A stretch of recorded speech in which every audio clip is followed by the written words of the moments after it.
I've been saying this for a while, but it's finally time to start with the tie rods on the Elko. I'll be doing inner and outer tie rods. Just picked them up from Advanced Auto, so nothing too fancy, but you guys see it. It's pretty dark out there. This car show in the morning I want to make, even though the Elko's not show car, I still want to take it up there. See the other cars up there, and it's at my old high school, so why not? But yeah, I'll go over the parts numbers real quick. I'm sure somebody in the comments still gonna hit me up saying, "What's the part numbers? What part numbers do you use?" These are the the outers. DW ES 2034 RLT. Those are the outers. The inners. DW ES 2033 RLT are the inners. The difference, the neck on them is a little bit longer on the outers, just to fit through the spindles, and the inner ones are a little shorter than the sleeves. DW ES 2032S are the sleeves for it. So eventually I'll put them all together, little anti-seize. It's going to be a fairly quick video. My good jack stands are under the Monty right now, holding up the rear end. So got these little ones I'm gonna throw under there. I'll still use a jack, but have the jack stands just in case. So get the car lifted up. I'll show you guys why I'm going to be replacing them, because how they are now, it's a little iffy. There's a lot of play in the ball joints, so it's time to replace them. I don't even think they have the slots for like the cotter pin for the castle nuts. They're just regular nuts on there, unlike these ones have the castle nut. They're not greased, so they all come with a grease fitting and a cotter pin. So I'm about to put all those on.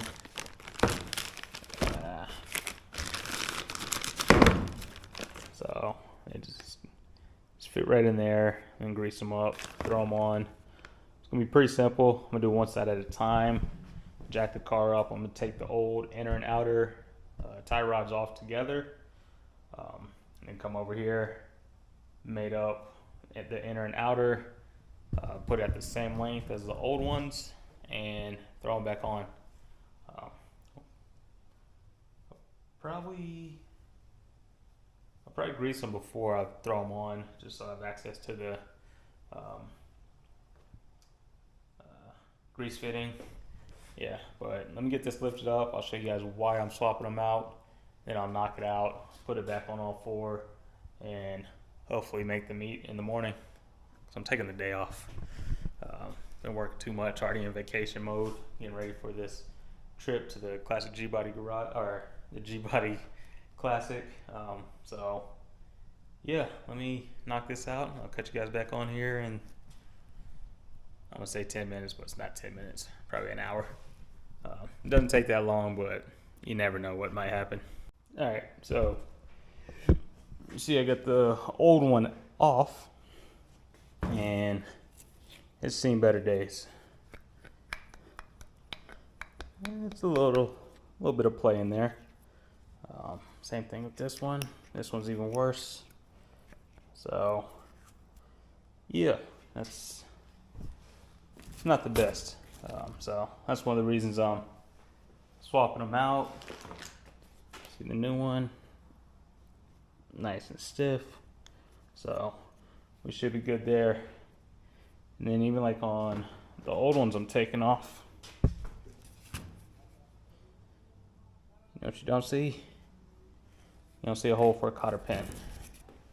So the new ones have it on there, castle nut, and then you have the hole for the cotter pin.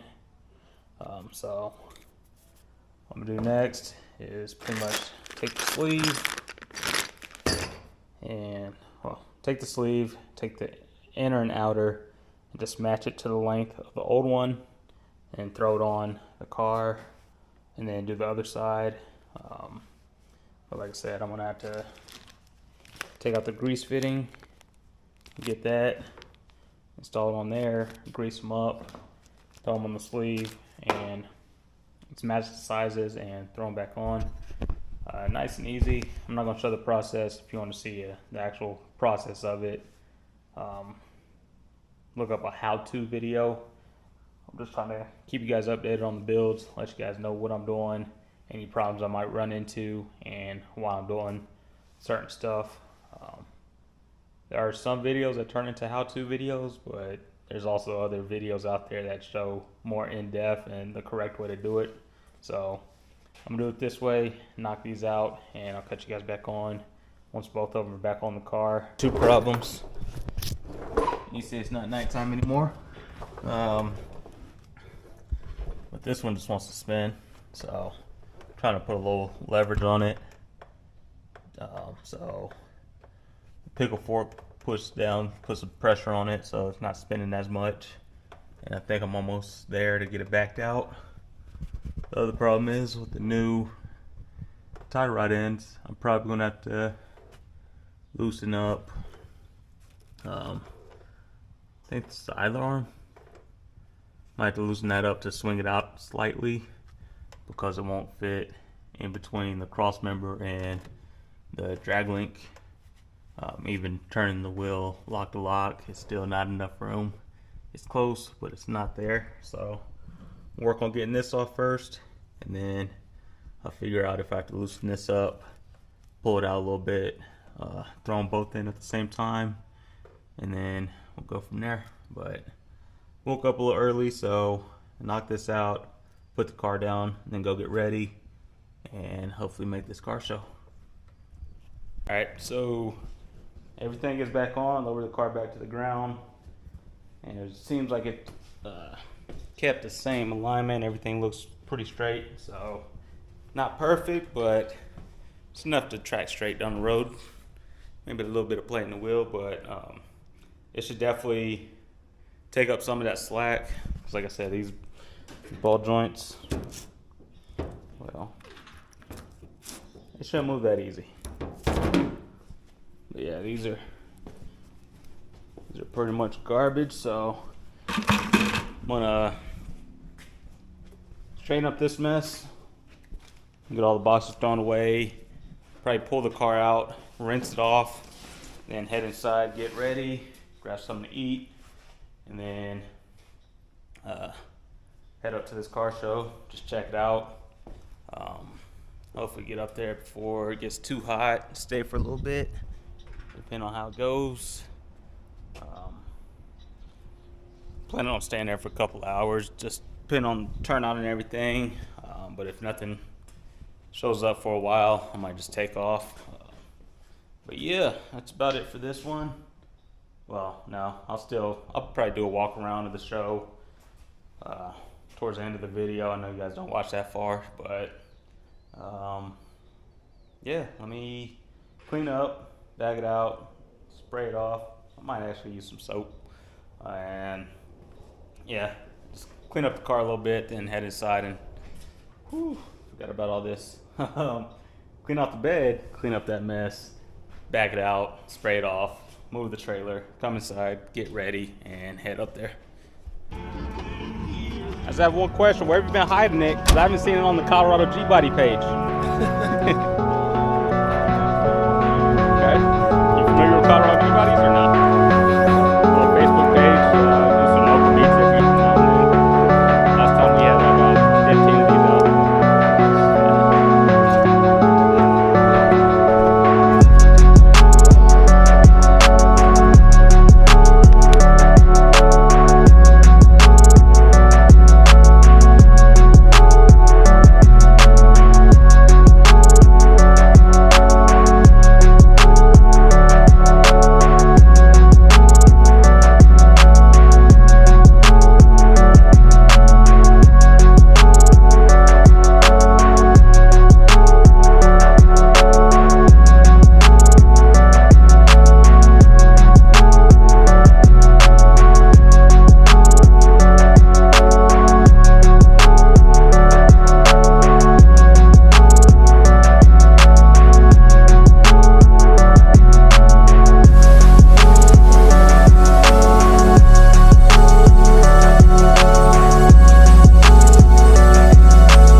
about to get back to the house. Car's been doing good. Steering feels a little tighter. Still needs an alignment, but it's feeling tighter. The music sounds good. They put the 6x9s back in with the stereo, so all that's good. Like I said, pulling up to the house now, well, the neighborhood now. I just want to give a little update. And I don't know who that was, but it gave me the little neighborly wave. But yeah, saw a few people up there, some nice cars, a few G-bodies. A few of them snuck in on me, but I ended up catching them. But yeah, that's about it. Said just put the car up. Might go help my neighbor, see where he's at with his money. I know he was working on the bare brake setup, so we'll see if he needs a hand or not, and we'll go from there. But yeah, overall good day. I don't know why I was wearing black. Got a white shirt, got a red one, a blue one, a gray one. But yeah, I picked the black Dash Garage shirt. So I need to get a few more, probably a couple more colors, or a few white ones, probably a couple more black ones. I like the red and the blue. I haven't had the gray one out yet, but we'll see about that. But yeah.